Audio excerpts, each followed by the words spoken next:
My name is Roger Reynolds. I have been in the health professional business for over 45 years. For the last 31 years, I have worked as a Director of Consultant for Dr. Kenneth Cooper and Director of Contract Relations for Dr. Kenneth Cooper at the world-renowned Cooper Institute. In that role, I've had the honor of traveling throughout the world, working with a variety of industries. Early on, I was one of the first pioneers to establish corporate fitness programs across America. We spent a lot of time trying to find out how physical activity could help people who were at the workforce. I was also a professional athlete, and in that role as an athlete, I knew the value of a conditioned body and what it meant to be super conditioned to compete.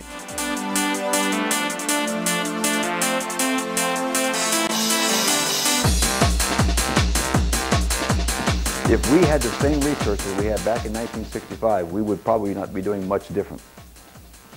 In 1950s and the early 60s, guess what the American Medical Association said we should do for heart attack victims? This was AMA recommendation. What do you think it was? It was bed rest, 12 to 16 weeks. Because they didn't understand the relationship of activity to the heart disease problem or the attack. Because they first didn't understand fully the heart attack cause.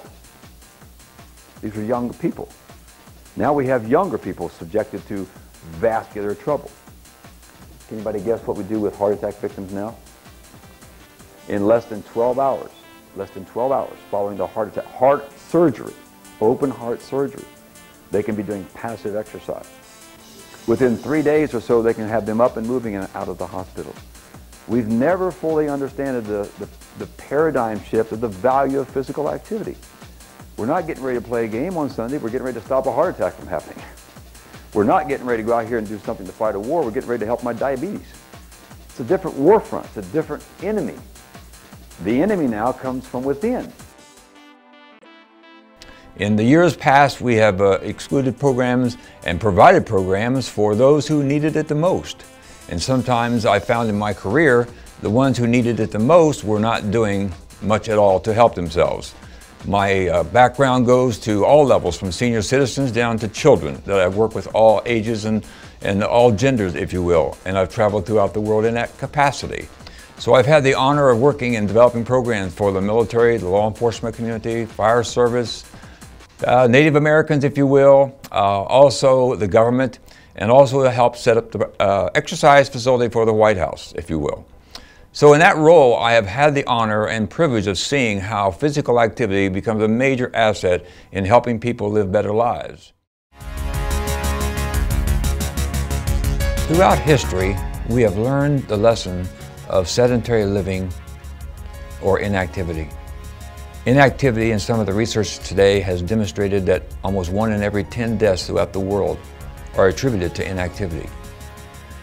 We're not asking, and I don't think anybody asked for someone to go out and try to spend the time that they did when they were 15 and 20 years of age to take care of their body.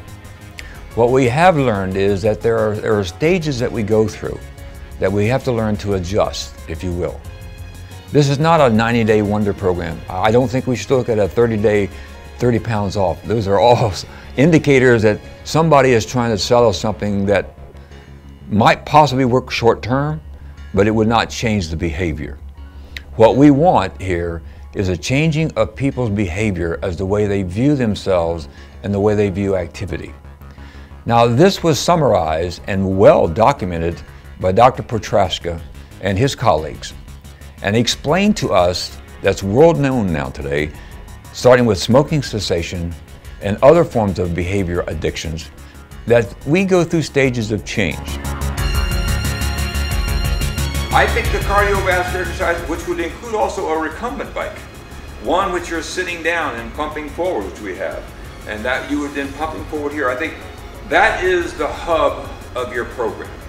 To me, the hub, or the actual hub of the exercise program for the senior hinges around cardiovascular. Probably 70% or so of our time should be devoted to a combination of cardiovascular movement, whether it be in 1, 2, 3, or 4 different ways, which I believe from weight bearing to non-weight bearing. We need a little bit weight bearing, such as walking. We need the non-weight bearing, which is on a bike. And we need the dynamic strength, which is shoulders and arms and core, to hold myself up properly so that my back doesn't begin to hurt it. Let me say thank you for taking the time to look at this video.